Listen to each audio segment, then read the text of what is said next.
Hi and welcome to Pembrokeshire Beekeepers Association Lockdown Learning or Basic Beekeeping. So series of videos to fill in because we can't run the beginners sessions as we normally do through the summer this year for obvious reasons. So today it's about kit and equipment. Next one will be about frames, foundation and hives, but today it's the kit you'll need. It's a basic kit. There's always extras. One of the glories of beekeeping, so I tell my wife, is that you can have lots and lots of equipment. This is the basics you need. So we'll start here with a suit. You have to have a suit because little darlings often show their pleasure at your presence by stinging you. This is a half suit, round veil, couple of pockets.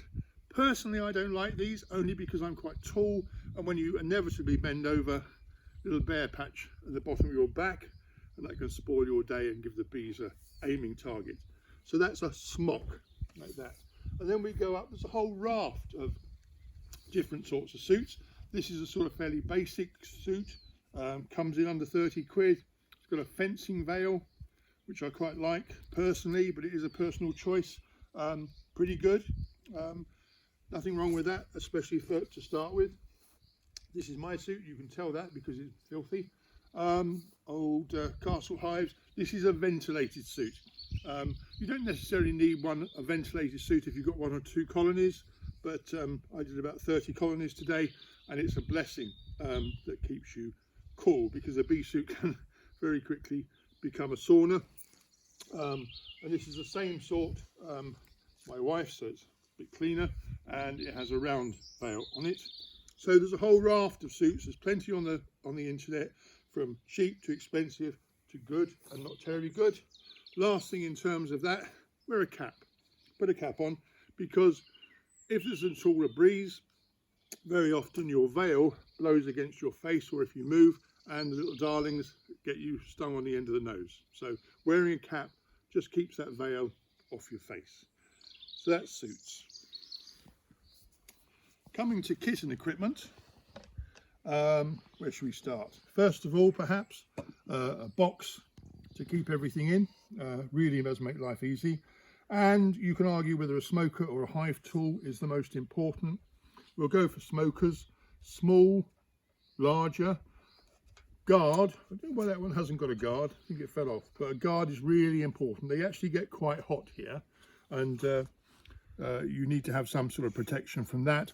These are small ones. I don't particularly like them. It's okay if you've got one or two colonies perhaps, but any more than that, and they tend to run out of fuel at the most inopportune time.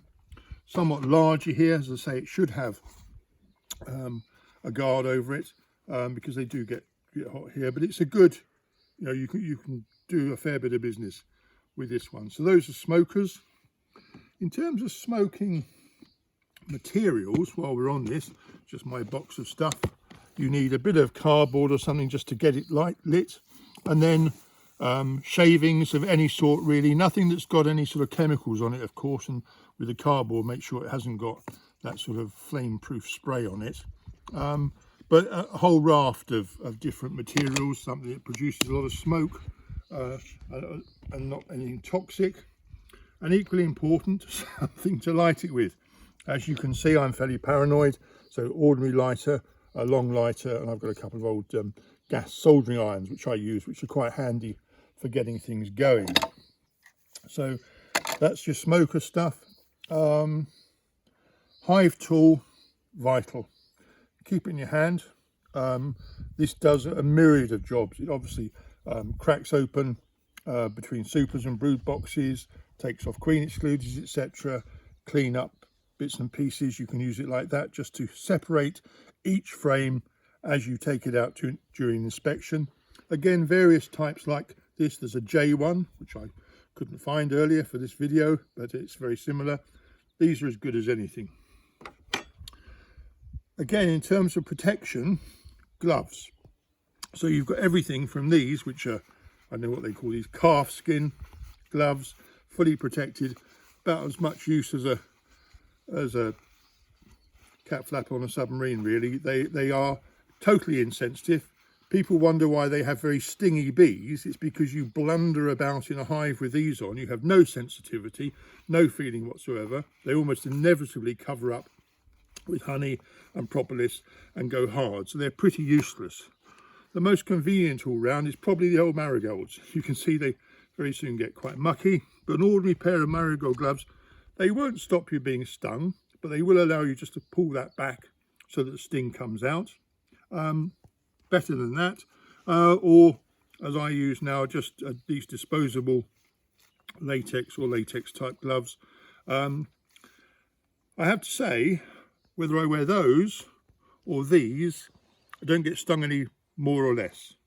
If I get a real stingy hive, if it's queenless or they're grumpy, I will wear marigolds because they do tend to get a bit agitated. But for normal inspections, they're really handy like that. This is, by the way, a bee brush, again very useful, sweeping bees away from a frame, sweeping them back into a box. A number of benefits to that. Because I'm getting old, a magnifying glass is my Sherlock Holmes job, just because it's actually very good when you want to really do a good inspection. I also carry one of these, which is a jeweller's, I forget the name of them now, a bit of kit, but that's actually very useful for looking in depth at something within a hive or within a cell. So they are actually quite useful, and even for people who aren't quite as old and fogyish as me.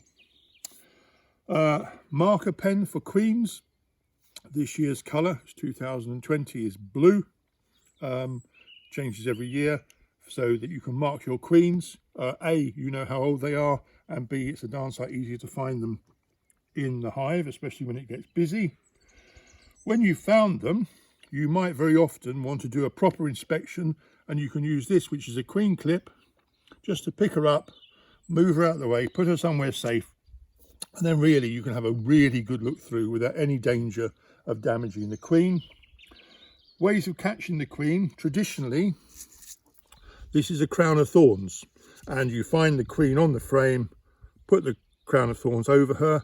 It allows you to mark her through these holes and also to clip a wing if you so wish. As you can see, accidents do happen. I'll say no more, but we're all guilty of something like that. More effective really are these single-handed queen catchers. This one seems to have seized up for some reason, but there we are. We'll go to the spare. Always carry a spare, you see. There we are. These are very useful actually.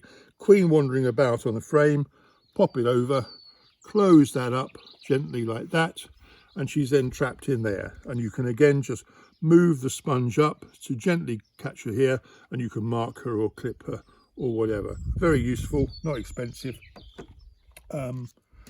That's about it. As I say, you can go on and on. This is just an ordinary water spray. I put a bit of sugar in here, warm water, shake it up. If you get a lot of activity, sometimes the bees are up in the air and there's thousands of them flying about and they're bumping you, and you just want to calm everything down, you can just give them a good old spray.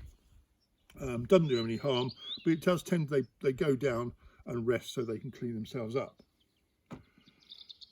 Generally speaking, that's a basic beekeeping kit.